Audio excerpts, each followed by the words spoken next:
if you're a woman in an unhappy marriage and you're really trying to make a difficult decision, then this is the video for you. I'm Kerry Griffiths. This is the Willow Brook Lifestyle Financial Planning YouTube channel, and we have an amazing guest with us today. We've got Deb Macmillan, who's a divorce coach, and she's going to help us navigate that difficult decision that so many of us have to face. Welcome, Deb. It's wonderful to have you here. Thank you so much for inviting me. It's a pleasure. Deb, can you just start by giving us a little bit of introduction to you? Yeah, my name's Deb and I'm a divorce coach. I live in the UK in the Midlands and I work online mostly, although pre-pandemic clients used to come to me. And I work with women who we all know find that decision really, really difficult to make. Should I stay or should I go? And everything around that. So I help them navigate the emotions and make that right decision for them. Fabulous. So should we kick off by just kind of talking about why it's such a difficult decision to make? Well, I think there are many reasons. First of all, it is a massive decision because I think human beings really just are not hardwired for change. We like to stick with the status quo if we can. A lot of the women that come to me lack confidence in themselves. They doubt themselves. They doubt the decision they're making. And that can be because they are people pleasers.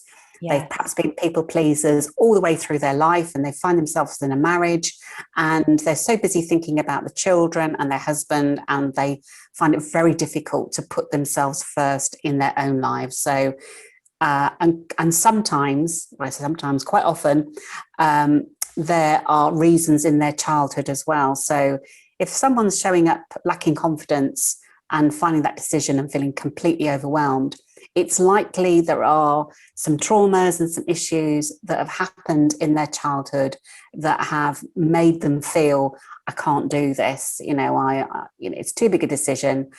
It might be they might have been bullied as a child. Or it might be that they weren't given a secure upbringing with unconditional love, which is what we all need.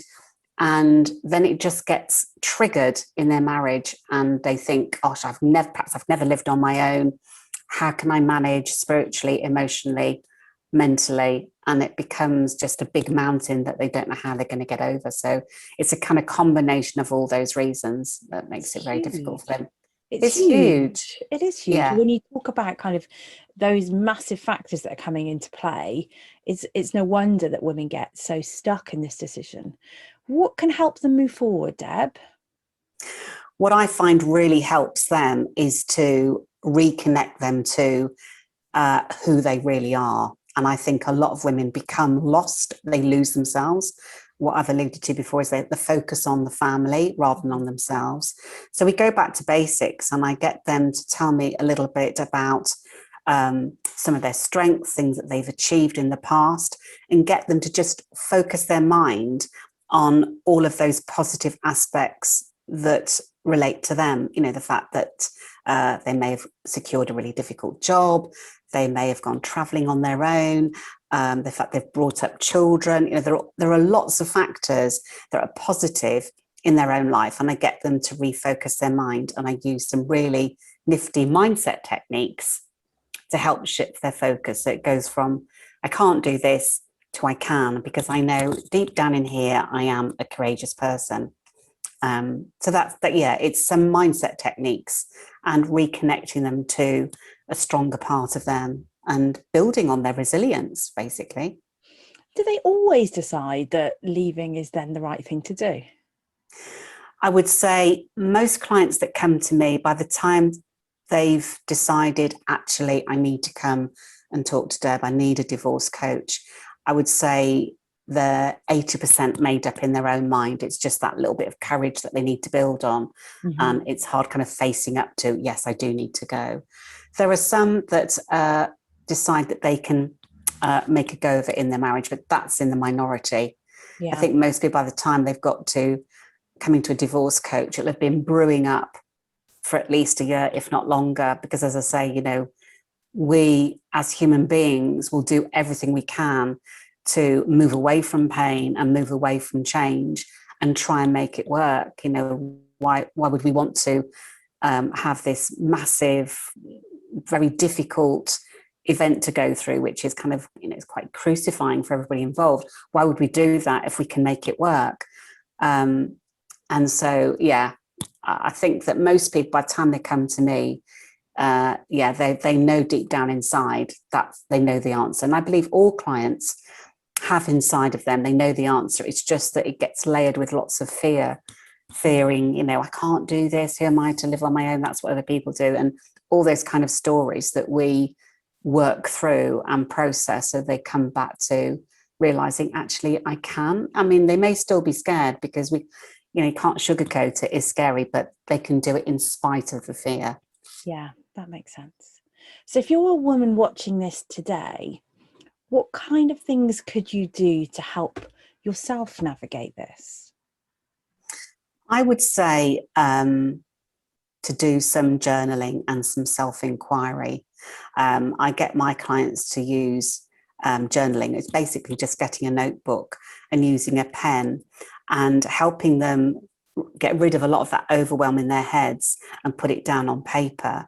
Because what happens is that clients kind of come to me. I had one yesterday, and they're just completely overwhelmed with, oh, what am I going to do? Where am I going to live? What will happen in 6 months' time, a year time? And they're projecting with their anxiety ahead. So just get a journal, and each morning, just give yourself 10 minutes to just empty all of those fearful thoughts out onto paper. You can set your phone to 10 minutes, then come back to it maybe later on in the day and read through what you've written and just ask yourself, is that true? If I'm really scared about that, have I got evidence that I can't leave? And just question what you've written down so that you realize you're in a more responding way rather than being reactive, and being reflective about your own thoughts. And that's when you start to become more of a master of your own mindset, rather than allowing all of this subconscious spaghetti thoughts to rule your life. I think that's a great technique. It's a simple technique. And if you do that every day, you'll start to feel more in charge of your thoughts and realize, actually, some of these thoughts, they're not real. This is just fear. And actually, I'm sure there's a stronger part of me inside. So that would be my top tip. Amazing. Are there certain topics, certain questions that they could ask themselves specifically?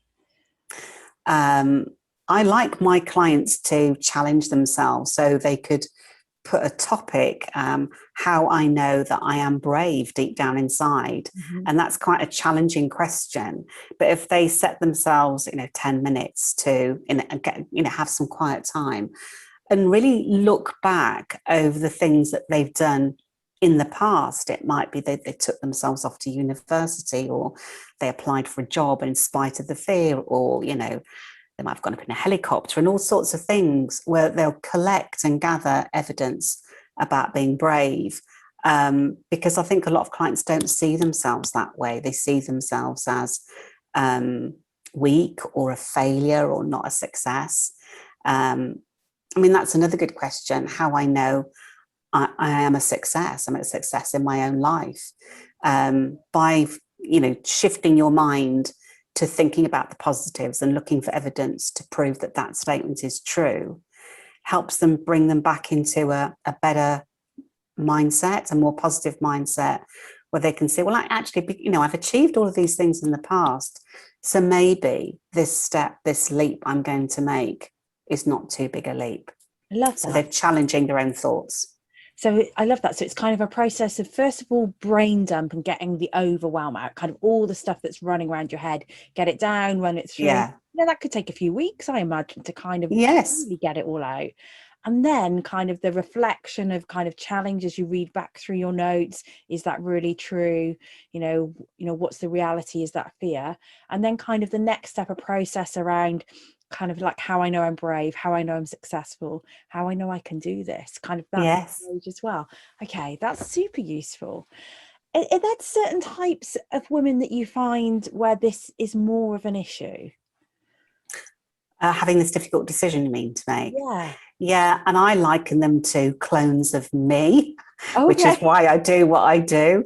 So rewind about 15 years, I was in a marriage, and I was labelled as an introvert and shy as a child. And I kind of thought it's other people that do brave stuff and leave marriages where they're not happy, and put other people before themselves. And, the succumb to a controlling guy in a marriage, edit. Something like that. So they're clones of me. They're people who don't believe in themselves. They might be introverted. They may class themselves as shy. They may have never lived on their own, because I had never lived on my own. And so if you've not done that before, the primitive part of the brain kicks into action and you go into fight or flight, literally, because your brain will be looking for, for evidence. Have I lived on my own before? Is this something I've experienced before? Yeah. And when you haven't, it's like alarm, I haven't done this before. I don't think I can do it. I'm just going to backpedal, which was me. So that's a really good description of the kinds of women. And lots of women I see have various characteristics which are similar to me, and how I got to that place where I thought I can't do it. Even though I knew I wanted to leave, I didn't have the courage to do it. And that's why I, 10 years ago, took on a coach to help me build on my own self-esteem and learn to accept that I could do it. And, it's amazing, the coaching process. So if anyone's listening and you recognize some of those characteristics, you might have been labeled an introvert, you might be a people pleaser, you might be someone who's anxious, always projecting into the future. You can change your mindset. You can bring yourself back into a much stronger, more powerful, more grounded and balanced place where you can make those steps forward, and you don't have to do everything overnight. It's the first thing is about making that decision, and then it's just one step at a time, and things do fall into place. You can absolutely do that. And what does life look like on the other side? Wow. Well, life on the other side is full of opportunities, because going from being in a relationship where, there's a lot of compromise going on, and I use that word loosely because, it's as long as a piece of string, everyone's experience is unique to them. On the other side, you get to be in charge. You're driving your own taxi, basically. You have your own sat nav, you have your own taxi. You decide how you want to run your life. And it's about feeling confident again. It's about feeling empowered. It's about feeling in control. And having built upon all those mindset exercises, the world is your oyster to reinvent yourself and create a life that has meaning for you, whether it's going to be on your own for a while, or whether you decide, you're going to go for another relationship eventually. Yeah, it's a massive leap, and it's one where you get reborn, basically. That's certainly how I felt, and other clients feel like that. It's, and I experience clients coming across as being a lot lighter online, because they've just literally shed all of the rubbish, the old stories that held them back, the limiting beliefs. They're now in a new place where they know, well, I've done that. How amazing am I? And that confidence is like a snowball, and it builds on it, and they can achieve all sorts of things. So it's amazing.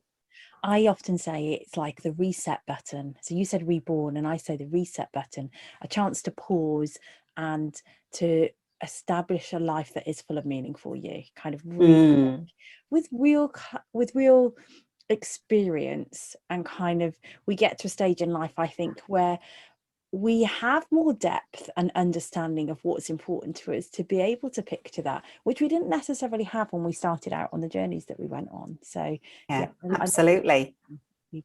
Deb, you have been an amazing guest. Is there anything else that you'd like to share before we close?